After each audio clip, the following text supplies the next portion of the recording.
ప్రజలందరికీ నా యొక్క నమస్కారాలు. నేను మీ మందా శ్రీనివాసరావు స్వతంత్ర అభ్యర్థి అద్దంకి నియోజకవర్గం.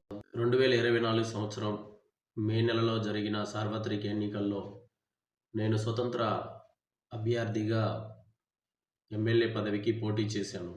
మీరు ఎమ్మెల్యేగా, ఎంపీగా పోటీ చేసుంటే మన ప్రాంతాలు, నియోజకవర్గాలు గొప్పగా అభివృద్ధి చెందుతాయి.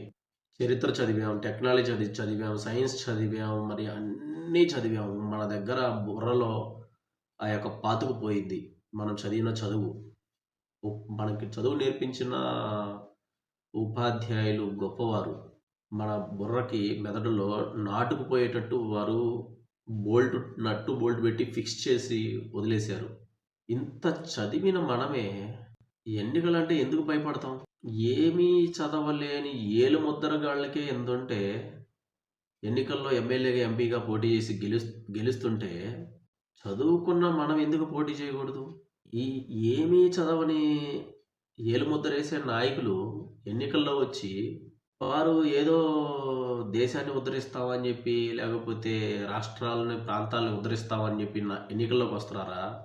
వారి యొక్క భూములు, వారి యొక్క పొలాలు, వారి యొక్క కంపెనీలు, వారి యొక్క ఆస్తులు, ఆ యొక్క సంపాదించుకున్నవి ఇంకా డబల్ సంపాదించుకోవడానికే వస్తున్నారు.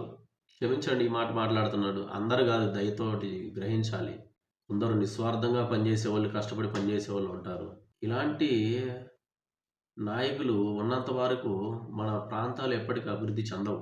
చదువుకున్న యువత ఒక ఎమ్మెల్యే, ఎంపీ పదవికి పోటీ చేసి మనం కష్టపడిన దాన్ని బట్టి మనకు ప్రజలు ఓట్లేస్తారు. ఈరోజు మనం ఓడిపోవచ్చు గాక, రేపు ఓడిపోవచ్చు గాక. మన వయసు ఏమన్నా తగ్గిందా? లేకపోతే మనం కృంగిపోవాలనా మనం ఓడిపోతామని? మనకి ఓడిపోతామని తెలిసినా కూడా మనం ఎన్నికల్లో నిలబడి ప్రజాసేవకి ముందడుగు వేస్తే అక్కడే నువ్వు విజయాన్ని సాధించావు. నువ్వు ఓడిపోయినా సరే నువ్వు విజయాన్ని సాధించినట్టు లెక్క. ఎందుకు? నువ్వు ధైర్యంతో ఒక ముందడుగు వేసావు, ఒక స్టెప్ అనేది ఎక్కావు, ఒక స్టెప్ ఎక్కావంటే ఏంటి దాని అర్థం? విజయం సాధించావు. దేనికోసం విజయం సాధించావు? ప్రజాసేవకి కంకణం కట్టుకొని ముందడుగు వేసినట్లే. ఈ వీడియోలో వింటున్న ప్రజలారా, మనం చదివిన చదువును బట్టి మనం ఎన్నికల్లో నిలబడచ్చు. రాజ్యాంగంలో పొందుపరిచిన విధంగా మనకి 25 సంవత్సరాలు ఉంటే, 30 సంవత్సరాలు ఉంటే మనం ఎమ్మెల్యేగా, ఎంపీగా అర్హులం.